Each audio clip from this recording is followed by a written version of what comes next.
Hey everyone, I hope this podcast and my blog and books have been helpful resources for you and will continue to be. But if you've been struggling with a chronic health problem and are feeling stuck, consider coming to work with my team and me at the California Center for Functional Medicine.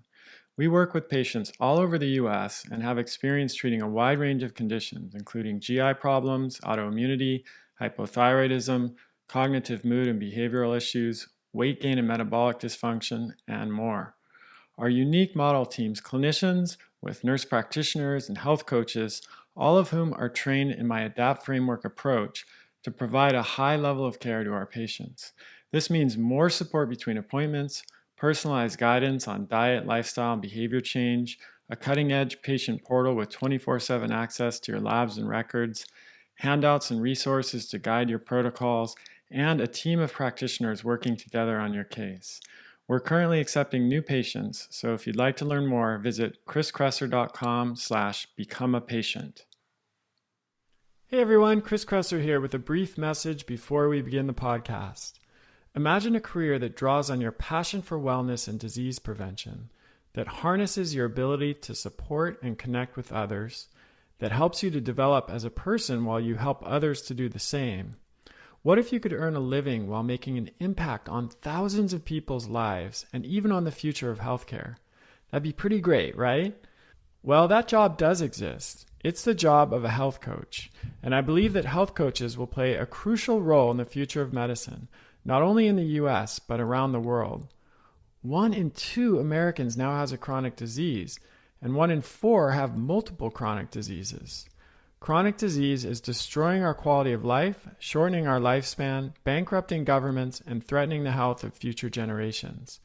And our medical model is not prepared to address it. Why? Because the only way to prevent or reverse chronic disease is by changing our diet, lifestyle, and behavior. And conventional medicine is simply not set up to do this.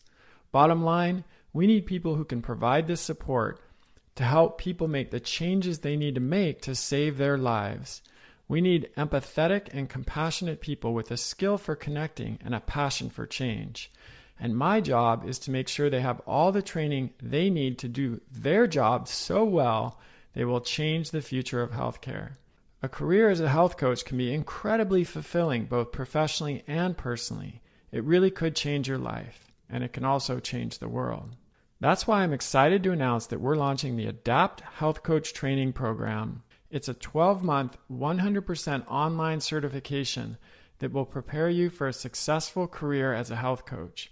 It includes training in core coaching skills, functional health, ancestral diet and lifestyle, and professional development. And it's unlike any other health coach training program currently available. To be notified when enrollment opens and to learn more about the program, visit kresser.co/success. That's KRESSER.co/success. Now on to the show. Hey everybody, Chris Kresser here. Welcome to another episode of Revolution Health Radio. This week I'm really excited to welcome Dr. Gabrielle Lyon as a guest. Dr. Lyon's a functional medicine physician specializing in muscle-centric medicine. The concept of this medicine focuses on the largest organ in the body, skeletal muscle, as the key to longevity. She leverages evidence-based medicine with emerging cutting-edge science to restore metabolism, balance hormones, optimize body composition, all with the goal of a lifetime of vitality. Her practice focuses on multifaceted human optimization and weight loss. Dr. Lyon's current patient population includes elite military operators. She works closely with current retired combat operators such as the Navy SEALs, Green Berets, Army Rangers, and Canadian Assaulters. Dr. Lyon is part of the Task Force Dagger Foundation, who's been serving this community for 10 years. In addition, her practice services professional athletes, executives, and anyone looking to level up their health or who struggle with a lifetime of weight challenges. I'm particularly interested in talking to Dr. Lyon about protein and protein quality. She is an expert in this area. And this is something I discussed in my recent podcast where I critically analyzed some of the claims surrounding protein made in the Game Changers film. And so I want to go into some more depth on that with Dr. Lyon as a protein expert and particularly as an expert in muscle-centric medicine. One of the roles of protein, of course, is to improve muscle protein synthesis and just generally support our muscle tissue overall. So I'm looking forward to this conversation, and I hope you enjoy it. Let's dive in. Dr. Lyon, thank you so much for being here. I've really been looking forward to this. Yeah, it's great. Thank you for having me. I'm glad we could make this work. So let's just dive right in.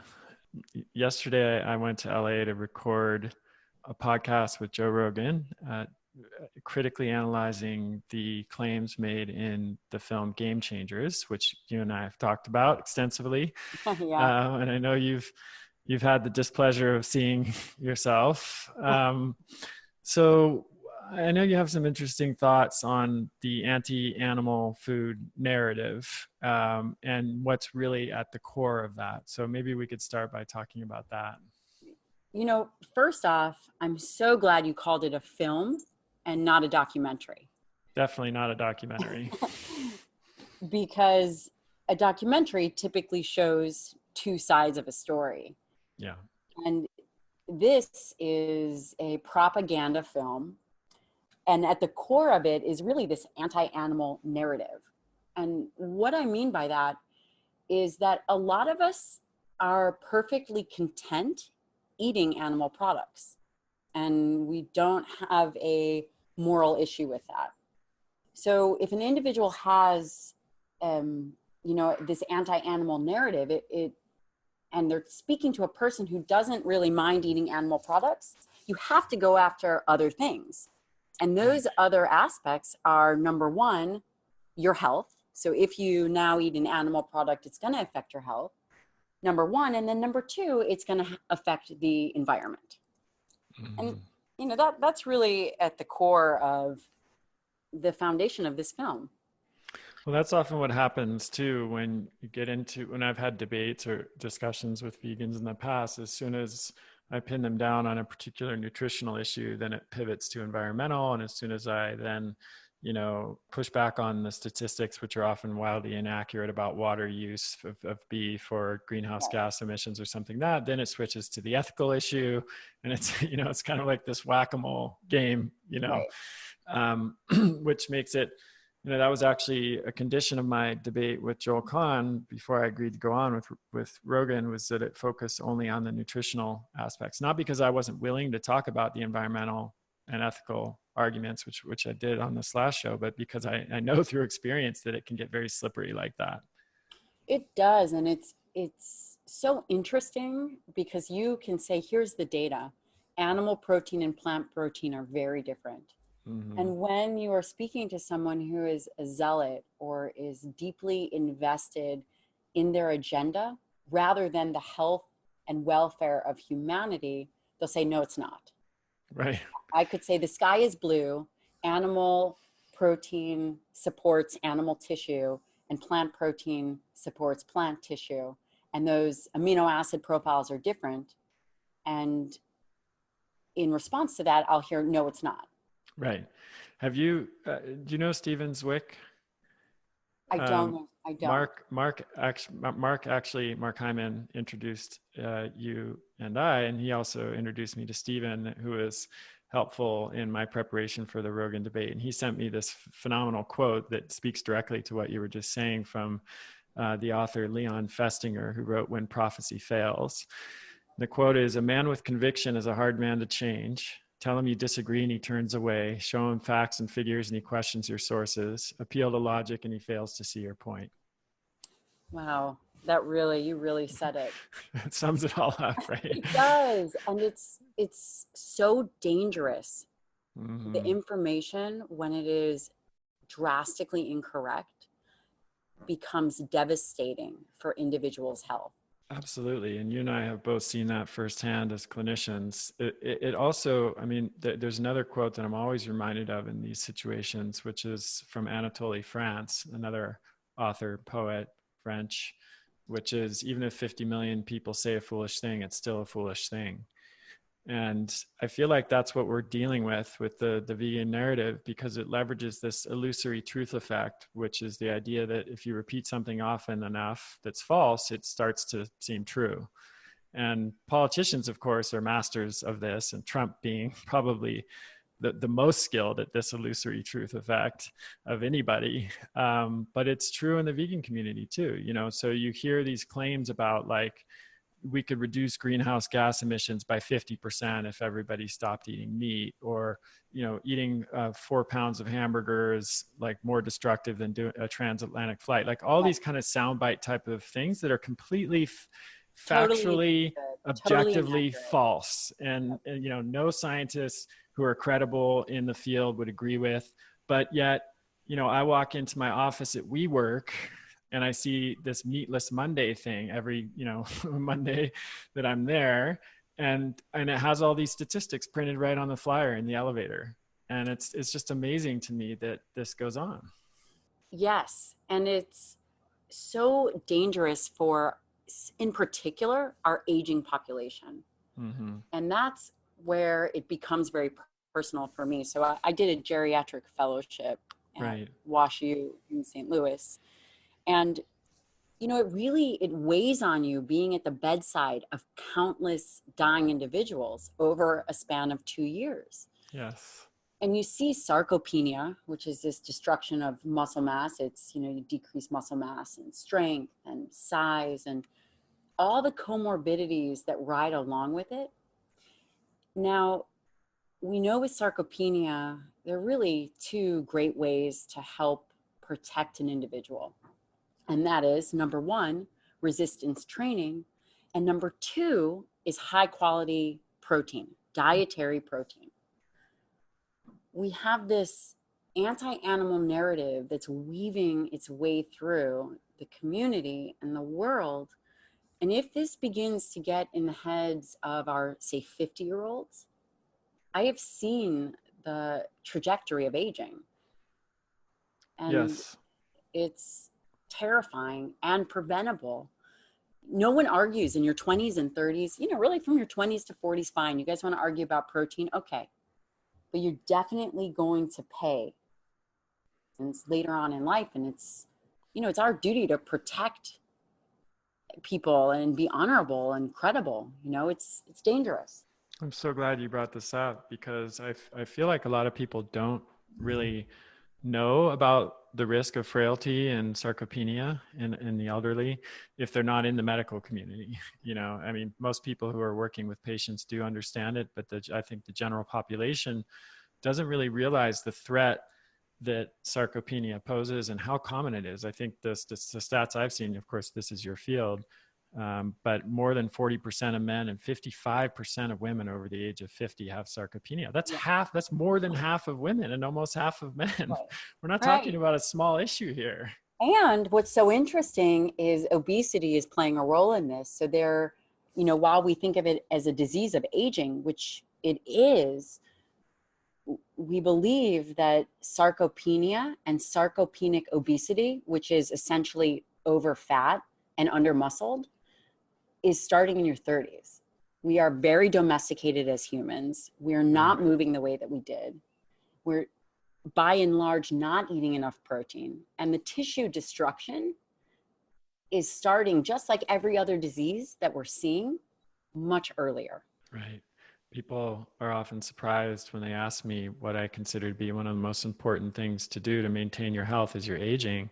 And I say, preserve muscle mass. And they look at me like, what? You know, they thought it would be a totally different answer, but we know that that's critical to reducing morbidity and mortality in the elderly. And low protein intake is associated with frailty and worse physical function. And, you know, of course, then we're also, with aging, battling other conditions like increased incidence of H. pylori and SIBO and things that decrease protein absorption. So it makes it even more important to have super high quality bioavailable protein, which is animal protein, not plant protein. So let's talk a little bit more about that, well, before we move on from this, actually, I want to chat with you a little bit about what we mean by, let's just focus first on the quantity of protein, and then we can go into quality, because those are two distinct but related issues, and they're both very important. So I talked about this with Rogan. The RDA that's been established for the average healthy sedentary adult is 0.8 grams per kilogram a day. But we know now from more accurate, newer methods that are better than nitrogen balance studies that were used to determine the RDA, that it's actually, if you use the indicator amino acid oxidation technique, you come up with 1.2 grams per kilogram of protein a day.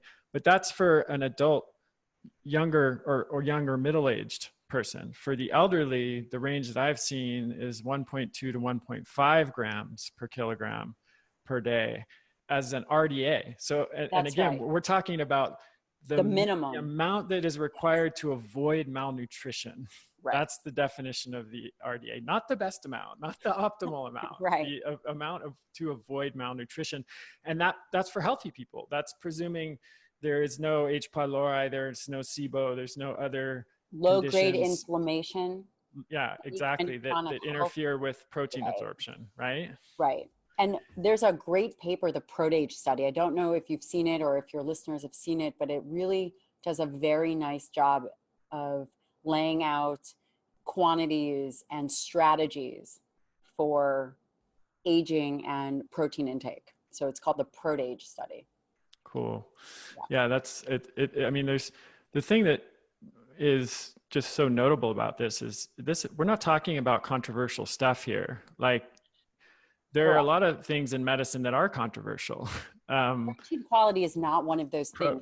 Protein quantity and quality are not controversial. It's pretty firmly established in the scientific literature, and you can go in and look at any number of studies and find these numbers. And we're also not talking about fringe, novel, stuff. We're talking about stuff that's been studied for decades. Right. And that's, I think, what is so outrageous to me, is seeing a movie like Game Changers and seeing this plant-based push, because it's ignoring all the randomized controlled trials as it relates to protein. It's ignoring all the good evidence that we actually have to protect and maintain health. And the irony of this too is that a lot of this research has been done in the developing world, where protein deficiency is a life-threatening problem. And so they've studied extensively what are the highest quality proteins that we can give this population that will give them a chance to survive and even thrive if they get enough. And then here we have the developed world, which is characterized by great privilege, and people voluntarily ignoring this high quality protein that is life sustaining and even life saving in the developing world. Absolutely. And that's a really great point. And especially as we begin to care for people and take care of them as we age, it's our responsibility to help our elders and really just anyone who is going through any kind of health issue. This is the way to do it. This is a very foundational way to do it. And you can even go up in that number. You could go from 1.6 grams up to 2.2 grams per kilogram. Absolutely. And then now you're starting to talk about more optimal for more people, right? And especially if anyone's doing any kind of physical activity. Absolutely. And with the RDA, like the aging population and really the general population, the RDA, let's just say when we talk about quality of protein, leucine. So the RDA for leucine, which is one of the branched chain amino acids, which goes to your point of high quality protein, that's really key, is 2 to 3 grams per day. The minimum amount to protect against disease. Yeah. But we know from the data that actually it's more like 8 to 9 grams per day, distributed throughout the day, right, at 2.5 grams per meal of leucine for more optimal functioning, and especially as the muscle tissue ages. So you require higher amounts of high quality protein distributed throughout the day to generate this anabolic response and protect your tissue. Right. So we're talking about muscle protein synthesis, this process of building muscle, but also especially important as we age, repairing tissue after it breaks down and regrowing tissue.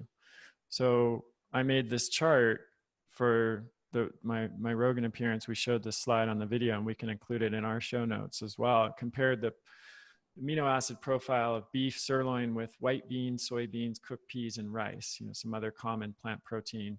And beef is higher in every single essential amino acid than every plant protein, with the exception of soybeans, which are slightly higher in tryptophan. But the difference in leucine is just enormous. So leucine, it's 2.23 for beef, and then for beans it's something like 0.6. Soybeans are higher than most other plant proteins in leucine, but that's still 1.35, 0.3 for cooked peas, and 0.22 for rice. So not even in the same ballpark when it comes to leucine and the amino acids that are necessary for muscle protein synthesis. And listen, you could be vegan or vegetarian, and be perfectly healthy, but your caloric load of what I'm listening to you speak about would be outrageous. So if you wanted to calculate, what is that? 500 calories from soy versus a 3-ounce steak? Right. 180 calories. Yeah, there was, it's crazy. There was a study in PNAS in 2017 that you may have seen, which really got to the heart of this issue. It was specifically addressing the claim that, if everyone went plant-based, we could save the world. So and ridiculous.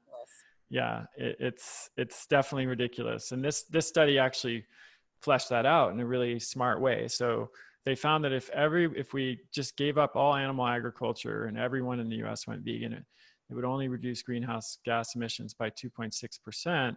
Yet our intake of carbohydrates and total calories would skyrocket. Yes. And the incidence of nutrient deficiencies would also skyrocket. In fact, the domestic supply of food without animal products would not even meet the basic RDA for calcium, EPA, DHA, retinol, and B12. And if they took bioavailability into account, as they said, probably zinc, vitamin K2, vitamin A, and other foods might also, nutrients might also be deficient. But to your point, here's what they said. Current standard American diet with animal products already provides a surplus of calories of 145%, which is, of course, one reason why the population is so overweight. And then, not to mention that we're eating 300 grams of carbohydrates a day. Cheese doodles and big gulps. Yeah. Right. So, but here's the key. If we removed animal products entirely from our diet, this surplus would increase to 230%. Because a plants-only diet requires between 444 and 522 grams more solid food. That's about a pound of more food a day than diets with animal products, just to meet your basic nutrient requirements. Not even to mention the subsequent health costs of diabetes, hypertension, hyperlipidemia that would probably go along with this excess carbohydrate consumption. Absolutely. So this is consistent with something called the protein leverage hypothesis, which maybe we can talk about for a short period of time. So tell us about that and how a diet that is inadequate in either quantity or quality of protein could actually lead to overconsumption of calories. The protein leverage hypothesis is this concept, and the guy's name is Simpson, who developed it.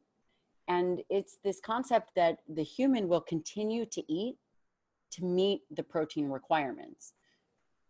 And whether it's carbohydrates, if you're restricting protein, they'll continue to consume carbohydrates to meet that amino acid need, which is one of the drivers of obesity. If you then add in the correct amount of protein, you no longer have this drive to feed. Right.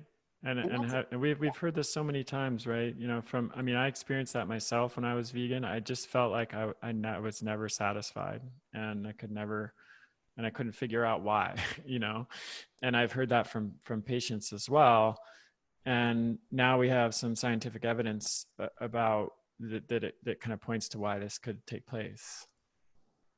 And it's very valuable when you implement that in clinical practice and in your daily life. It's very easy to do. Yes. By increasing your high quality protein, you naturally decrease your carbohydrate intake. So it's obviously problematic in a culture society now where 70% of the population is overweight, 40% obese, 1 in 3 have either prediabetes or diabetes. If you have the vegan community arguing that the end goal is to completely remove animals from agriculture, and that would result in dramatic increase in calories and carbohydrates and a dramatic decrease in our intake of micronutrients, where you have, ridiculously high numbers of people that are deficient in basic nutrients already. How can that be the direction that we want to go? Again, it goes back to this anti-animal narrative. It has nothing to do with human health. This concept that we're not designed to eat meat, or that we shouldn't be doing that, is at the core of this. I mean, we've been eating meat for 2.5 billion years or million years. Yeah. As humans, and even before that, our hominid ancestors were eating meat. We know that chimps, I mean, that's been one of the biggest revelations in primate study in the past few decades, is that we've now observed chimps hunting, killing, and eating other vertebrates like monkeys. And they've evolved complex cooperative hunting behaviors and also use of tools in order to do that. And what does that tell us? If an animal has evolved a complex set of behaviors to do something, it's because that something is very high value, to their survival. Important.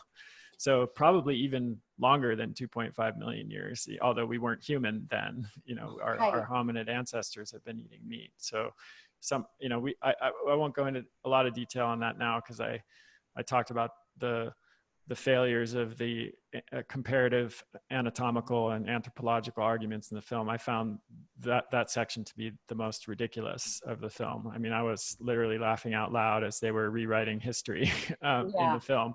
I just can't believe anyone thought this was well done. But, back to what you were saying about agriculture, if we really wanted to affect greenhouse gas, so let's just take a step back and look at the U.S. So the U.S. agriculture accounts for what, 9% of its contribution to greenhouse gas.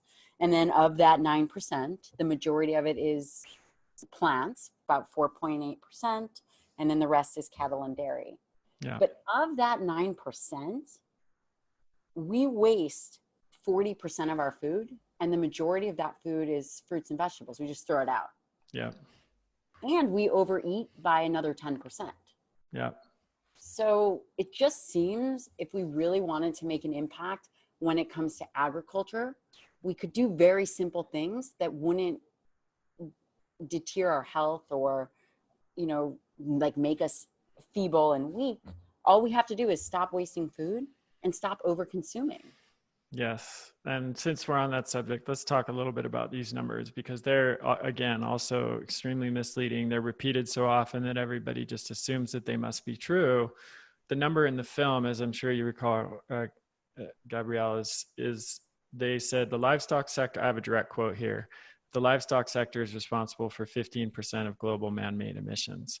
That's, to put that in perspective, that's about the same as all the emissions from all the forms of transport in the world, all the planes, trains, cars, vans, and ships all added up. Wow. Well, if you hear that, I could see why, and you take it as true, which a lot of people who aren't educated in this stuff will. I could see why you might want to become a vegan. That's a major thing. But here's the problem with that, as I know, they're comparing the full life cycle of livestock, which includes all of the carbon needed for feed, for transport, for processing the cattle, distributing everything, whereas they were only and not just the meat, right? So it's also the leather, but all of the byproducts of livestock. The stuff made for soap. It's not just meat. Yes, it's a lot. And then they're only looking at what we call colloquially tailpipe emissions or direct emissions from transportation. They're not looking at the full life cycle of transportation, which is so mind-boggling that no one's even done that analysis, because it's just almost impossible to do. It's all the carbon needed to manufacture the vehicles, the inputs required for making the fuel, including the feedstock, the distribution, the fuel production, the distribution, and the final use of the fuel. I mean, it's crazy. So But when you just look at direct emissions, globally, livestock accounts for 5%. And in the US, as you noted, it's about 3.9% of the total of the greenhouse gas emissions, not 15% for transportation. So it's hard for me, I don't know, with these filmmakers, like, do they really not do the research and not really look into those claims? Or are they just parroting what they've heard, even when they're making a film that's going out to, however many people that watch it? Or did they know it and just say this anyways? I'm not sure which is worse. And it's so dangerous because it divides us as healthcare practitioners. Mm-hmm. I posted on Game Changers just because I was so sick of getting all these questions. Right. And I got so much unprofessional hate from plant-based physicians that it was, we're all trying to do the best for our patients. And it becomes very convoluted when they're hearing information and perhaps not doing their own research. Yes. And it's deeply emotional for people. And then it trickles down to, say, the people that are not, studying this as a, as a profession. And it just becomes like the mouse with the microphone, completely overblown and fairy tale-ish. Yeah, it's freaky. The American College of Lifestyle Medicine is offering, I don't know if you heard this, they're offering CEUs to any medical professional that watches Game Changers and takes and completes some quiz on it. This is ridiculous. This is not science. This is not a documentary. The science in this film has not been peer reviewed. It's a narrative, agenda-driven film. And yet the actual, organization, American College of Lifestyle Medicine, is offering CEUs for it. Well, the American College of Lifestyle Medicine was founded by Seventh-day Adventists at Loma Linda University. And one of the SDA founders, Ellen White, taught that meat was a toxic substance and that flesh should be avoided because it increases carnal urges. So this had... there is a lot of arginine in high quality protein, which does cause vasodilation and nitric oxide production for... Absolutely. She might have been onto something there, but she definitely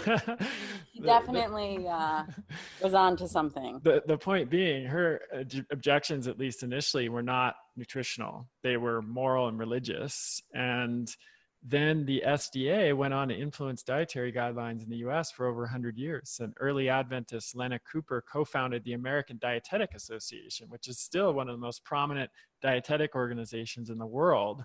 And she wrote textbooks that were used in dietetics and nursing for not only in the US, but around the world for more than 30 years. So there's this bizarre tie of this plant-based diet to, Seventh-day Adventists and religious organizations that is rarely acknowledged in any of these discussions.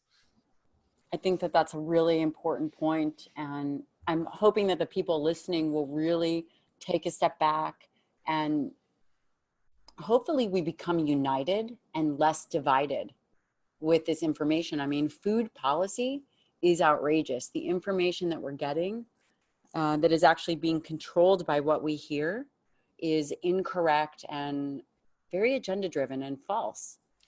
That's what scares me about this, because the vegan narrative is winning.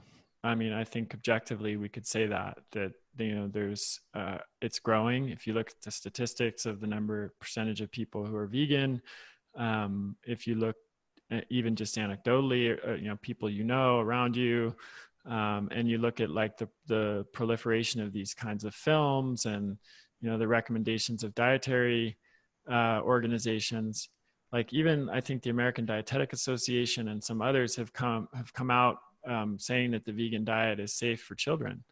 And that's just that's absolutely absurd. That is not safe for any child. Absolutely absurd. Of children. There have been deaths. I think it's theoretically possible that it could be done without harm, but it requires an enormous level of knowledge and focus and rigor to be able to pull it off, especially for a developing kid. I made that argument for athletes, but for a developing baby in utero, for a pregnant woman, and for a young child or even an adolescent child, there are some serious risks, particularly with B12 deficiency, that can result in irreversible damage that doesn't resolve even when they start eating animal products before. And this has been shown in the scientific literature. And there have been editorials and peer-reviewed journals published questioning that these organizations have gone ahead and given the green light to this dietary approach for kids, and saying, wait a second, we don't actually really have evidence to support that it is safe. And there's quite a bit of evidence suggesting that it might not be safe. And are we really ready to make this right? But it's just, it's lost in the noise, because most people are just following those, practitioners are just going to follow the recommendations of these organizations. They're not in there reading the original literature. Right. And it's dangerous because the physicians are believing this. So I've spoken to many, many physicians, and I just was on a national TV show that I can't actually say because it hasn't aired yet. Yeah. And they were plant-based physicians. And I would say, well, no, this really is the data when it comes to greenhouse gas. And they would say, no, it's not. Right. It's a confirmation bias that they believe so deeply based on observational or epidemiological science, which, by the way, you utilize that kind of science to then prove a point, then do a randomized control trial. You don't say that the randomized control trials are no good because of your epidemiological data. Yeah. I mean, I think the travesty here is that we agree on the problem. The problem, if feedlot beef is not great for the environment, I don't actually think the nutritional difference between grass-fed beef and feedlot beef is as big as we may have once thought it was. But there are many other reasons that our current industrialized process for producing meat is not optimal. But where we really then diverge is with what the solution is. In the plant-based world, the solution is moving toward more industrialization, more technology, more scaling up, more monocropping, more soy, more corn, more of this monocropping agriculture that is absolutely destroying natural habitats. It's destroying the soil. The FAO has argued that we only have about 60 harvests left now, and that 33% of the world's soils are in poor or very poor condition. This is one of the biggest threats we're facing, along with climate change, and it's of course directly related. And so we have to find solutions that can feed the planet, but aren't going to make the problems that led to this even worse. We have this kind of worship of technology, and this idea that if we just scale up these technologies even bigger, more industrial monocrops, more fake meat, more lab meat, that we can. And by the way, we don't even know the impact that will have on our health later on. We have no idea. No, I mean, the soy leg hemoglobin in the Impossible Burger is not generally recognized as safe by the FDA, and the FDA has some documents that are available via the Freedom of Information Act saying that adequate safety testing hasn't been done because it's a frankenfood. It's not even a real food ingredient. So, and it's also governed by the FDA, FTC, so it can make really almost any claim it wants other than it can cure disease, as opposed to the commodities, which are under the USDA, which they are only able to say they can be part of a healthy diet. Yeah. So even the messaging behind what we're hearing, the media is totally skewed based on, on a very fundamental level, the governing bodies. Absolutely. And, it's like that monocropping, people don't think it through. They think, okay, plant-based diet, no animals, better for the environment, done. But then, when you see studies like that in PNAS that actually do think it through, okay, well, what would actually happen if we removed all animal foods? Oh, okay, nutrient deficiencies are going to go up, calorie intake is going to go up. And then you have, soil and agriculture scientists looking at it too and saying, oh, wow, okay, so if we do more plant agriculture, more monocropping, we're going to have destruction of habitats and further destruction of topsoil. So, what's the alternative? Holistically managed regenerative agriculture, where as some studies have shown, the beef production can become not only carbon neutral, but a net carbon sink, actually removing carbon from the atmosphere. And not only that, you have the animals doing what they've done for millennia, which is actually restoring natural habitats and restoring soil quality. It may be the only way that we will ever be able to feed the planet, because if we don't have soil, we can't feed anybody. Totally. Couldn't agree with you more. And why not just do some of the basics, like stop wasting food and stop overeating? Take personal responsibility. Don't eat avocados from Mexico.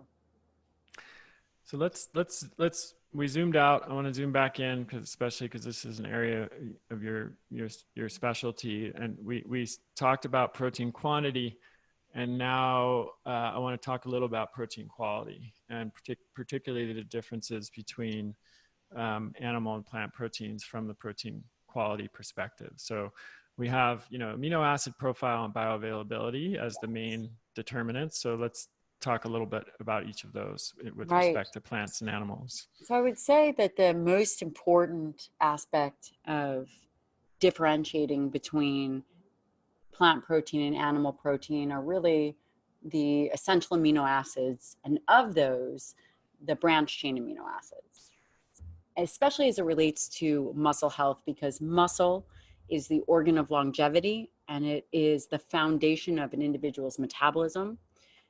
Having healthy muscle tissue allows for a large site of glucose disposal, fatty acid oxidation, all very important. So animal products contain a high amount of leucine, and leucine is important because it stimulates this complex called mTOR, and that is what then down the line generates muscle protein synthesis. So when that is inadequate quality of the protein and quantity, so it needs to be at about 2.5 grams of leucine to stimulate this process, that is roughly 30 grams of protein per meal. And that is very important to understand because it's necessary for the health and longevity of your tissue. The best way to think about that in perspective for folks, 3 ounces of lean ground beef is about 24 grams of protein. And to get that in plants, you would need about 5 or 6 cups of quinoa. Or to use the Game Changers argument, a peanut butter sandwich. But I did the math. You would need 5 tablespoons of peanut butter in that sandwich to get to that level of protein. So ridiculous. It's a third of a cup. Good luck with that.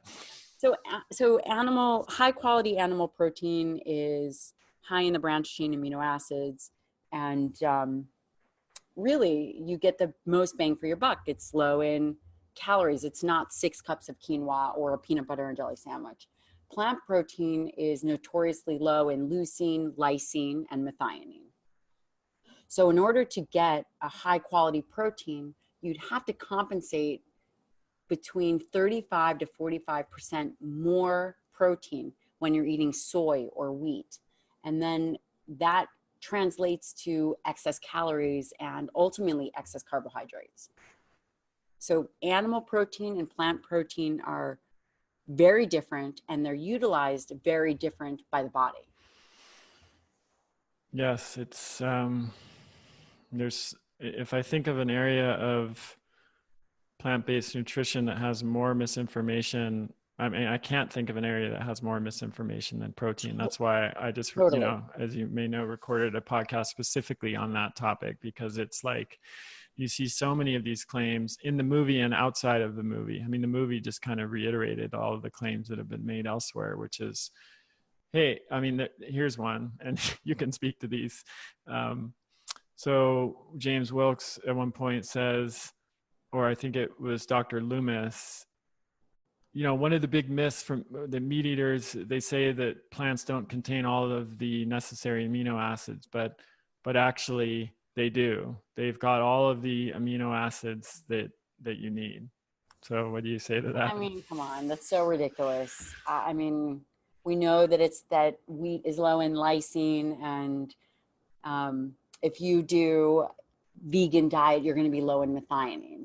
right? I mean, it's just, we know that the amounts are totally different and lower. And especially when it comes to aging, you get this physiological process called anabolic resistance that actually requires more protein, high quality protein and amino acids to overcome this decrease in protein efficiency. Yeah, I mean, I don't, again, it's hard. Joe asked me this question point blank right in the beginning of the show, and I didn't know how to answer it because I generally don't know the answer, and I'm disturbed whatever the answer is, because that's such a straw man fallacy. You know, Dr. Loomis says all of the plants have all of the amino acids. Yes, well, they have some of all of them, but that's not the point. The point is, do they have enough of Correct. each of them? And we know that they don't. I mean, they don't. I mean, that's just fact. Like, you can't. Right. And in theory, again, it's possible that you can, if you really know what you're doing and you're really on it, and especially if you're willing to use protein powders, you can assemble a blend of like 70% pea and 30% rice protein that will have an amino acid profile that kind of mimics what you would find in animal products. Totally. Or you could throw in, on top of that, you could throw in some branched chain amino acids. Exactly. Like the Patrick Baboumian in the film, he's adding leucine, like he knows this, right? So he's adding these supplements to his shakes, the 4 or 5 shakes that he has every day. But that still doesn't address the question of bioavailability. Now, that's the second component of the protein quality equation. The first one is amino acid profile. But if you don't know this, which most people don't because they're buying the vegan Kool-Aid and they just listen to people like Dr. Loomis, who says you can get all the amino acids you need from plants, and doesn't acknowledge. Look, I mean, there are vegans out there that I know that are much more honest intellectually about this. They recognize that plants don't have the same amino acid profile, and they actually make an effort to educate their patients or their followers or whatever about that, so they can make the right choices. That's all I'm asking here. Like, don't be dishonest about this if you really want to help people. Right. And I think that that's where it becomes really dangerous, is the intellectual dishonesty that happens. I mean, listen, there is bio-individuality, and there are some people that can do really well being vegan. I mean, one of my best friends is an orthopedic surgeon, Carrie Dualis. She's amazing, and she is vegan, and she's done incredible on it. But that is, less than 2% of the individuals. And and I just want to say that there's probably a reason why that this happens. And I know that there is some research in the works that the high volume of fiber changes the gut microbiome so significantly that the bugs become efficient at taking up nitrogen. And this is only, the study is in the works right now, and it's just in rat models. So we'll have to see. But I mean, it is true. Some people do well, but that is few and far between, and not the majority. Yes. And that's the operative question here. It's not, like I said to Joe, if the filmmakers would have said, hey, if their argument would have been, it's possible to do well as an athlete on a vegan diet if you really know what you're doing and it's well planned. And look, here are a few examples of people who've been able to do that. And they then, honestly showed the athletes that are vegan and not people who are not vegan, like Nate Diaz, for example, or, others that are not actually vegan and who they tried to play off as vegan. I wouldn't have had any qualms with that. I'd be like, okay, great. If that's your choice and you want to do that and you're able to make it work, that's awesome. Rich Roll is someone who comes to mind, who I've met a few times. I really like him. Seems like a great guy. And I think he's approaching this, from a more, he is generally trying to help people, and he's an amazing athlete and he's done well on a vegan diet for a really long time. So, use some examples like that and actually show people how they're making it work, like what they're doing that is helping them avoid some of the problems that you can have. I would have had no qualms with the film at all, but they didn't stop there. They were disingenuous in their portrayal of athletes. They didn't talk about athletes that were originally in the film that they dropped from the film because they Right. torpedoed after switching to a vegan diet. They didn't talk about some of these things that we're talking about in terms of the differences in quality of. So, you know, that's what gets me fired up about it, because it was, I feel like it was either made by people who are really like shockingly clueless given their credentials about the most basic information about protein metabolism and, you know, Right. the Right. science on protein, or they were purposefully misleading, or both. And, you know, none of that is okay in my book. No. And it's not, I agree with you. It's not okay. And it's deeply dangerous.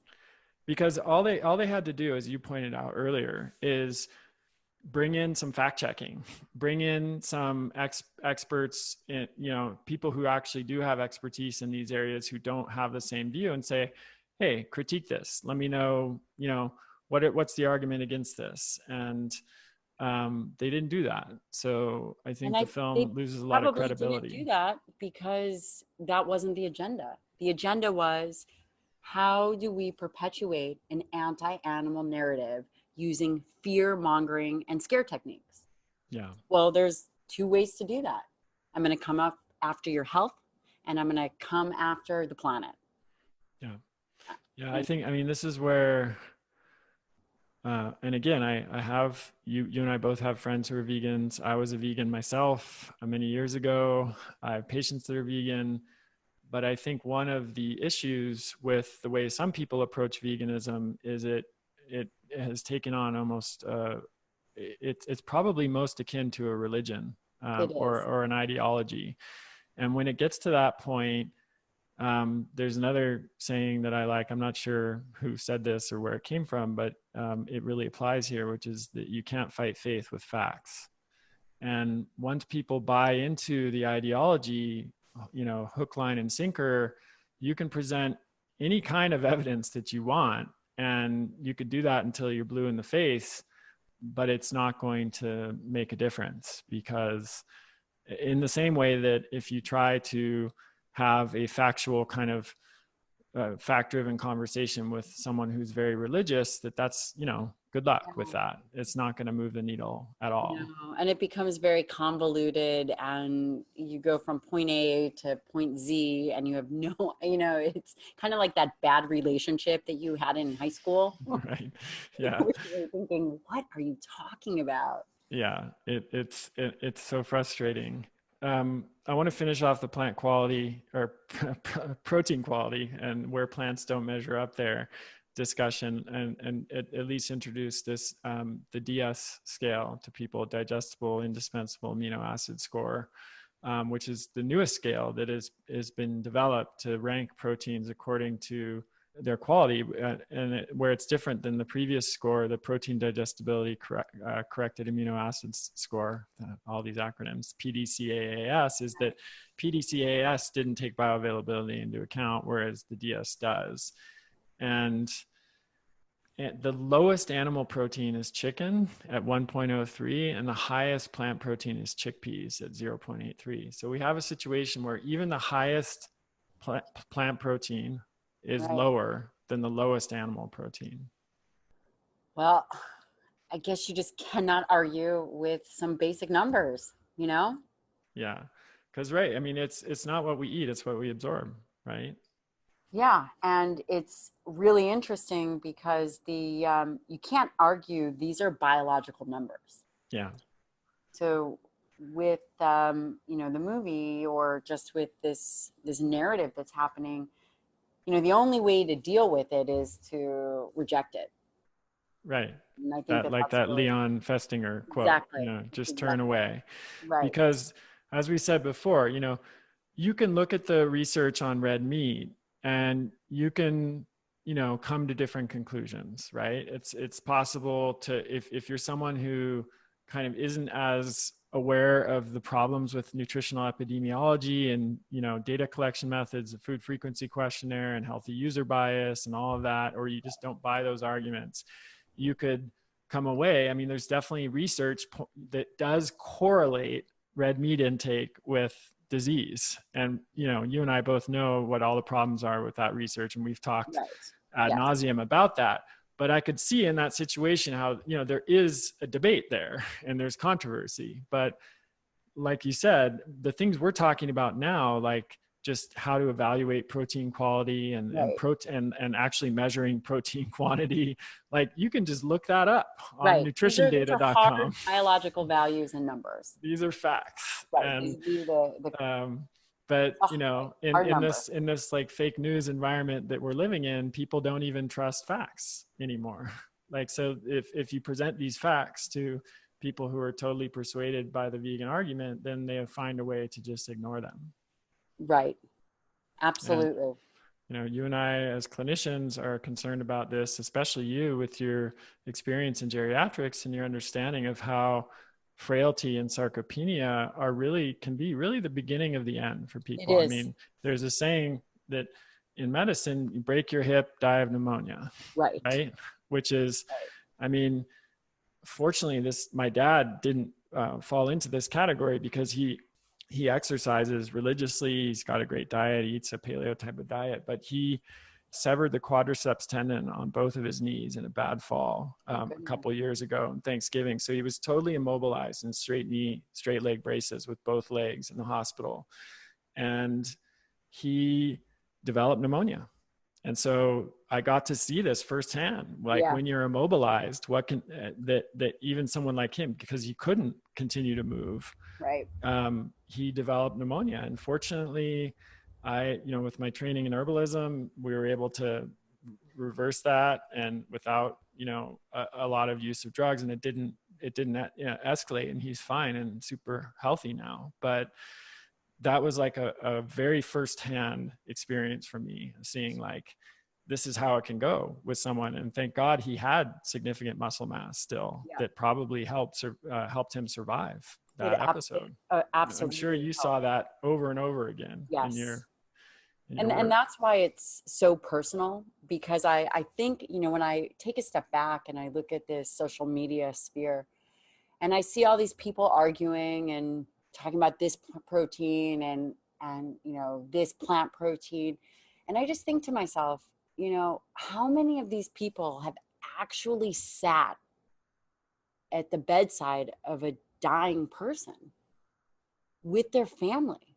Yes. I mean, I have done this over and over again, watching these people waste away. And, you can all be fine and argue in your 20s, 30s, 40s about this diet and that athlete. But man, I am telling you, the trajectory of aging, if you go down this path, is devastating, and you don't come back.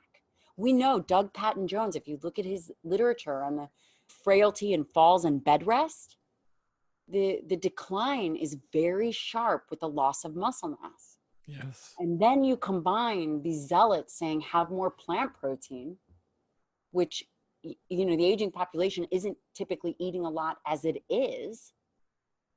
They're not going to have a chance. Their quality of the protein that they need to eat has to be high. It does. If you ask me, I recommend animal-based products. If they want to do whey protein and they don't have any issues with it, a lot of people are sensitive to it, fine, do it. But you cannot ask individuals midlife and then as they age to now swap out and eat plant-based protein.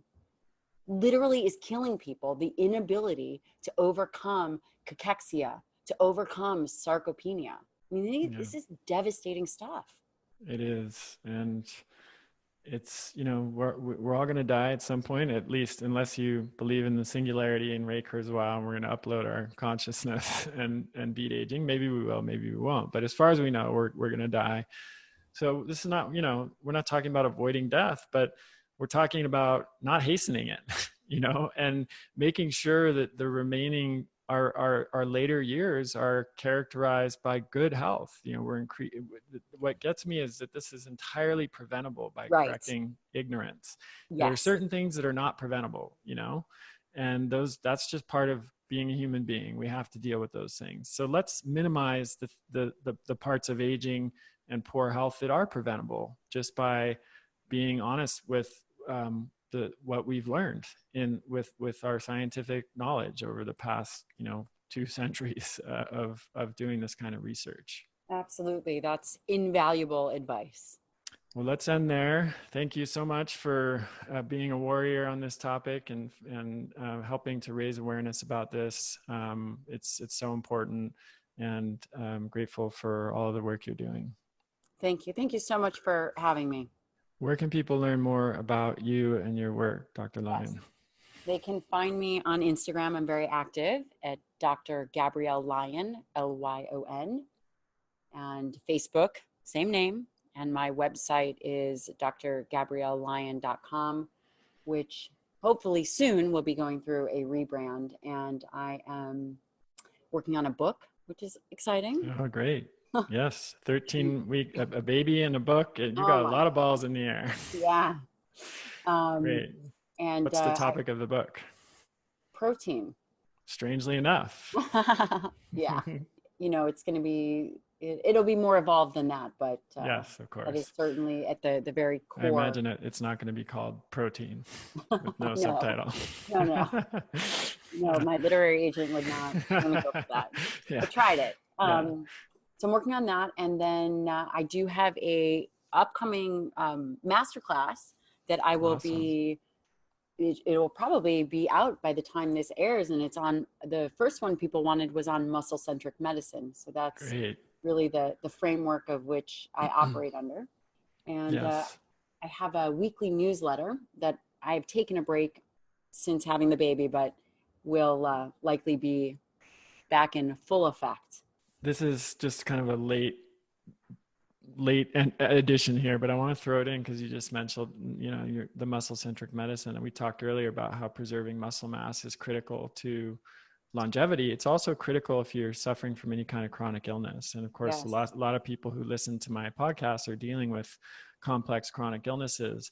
And one of the doctors who helped me most along my journey was one that helped me to understand that connection with muscle mass and healing. And that led me to, continue to explore, even when I was very, very sick, strength training and other weight-bearing exercise as a means of improving my health. And to this day, I'm religious about that because I know it's so important. So I thought we'd be remiss if we ended this without mentioning the importance of muscle mass to people with chronic illness too.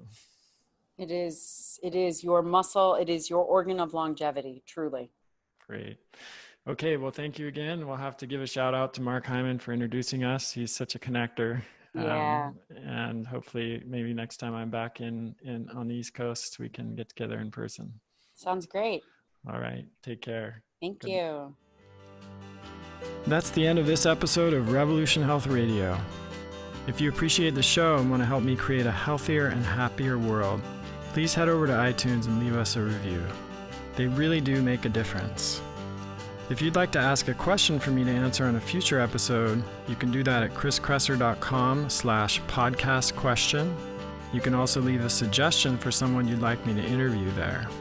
If you're on social media, you can follow me at twitter.com/Chris Kresser or facebook.com/Chris Kresser L.A.C.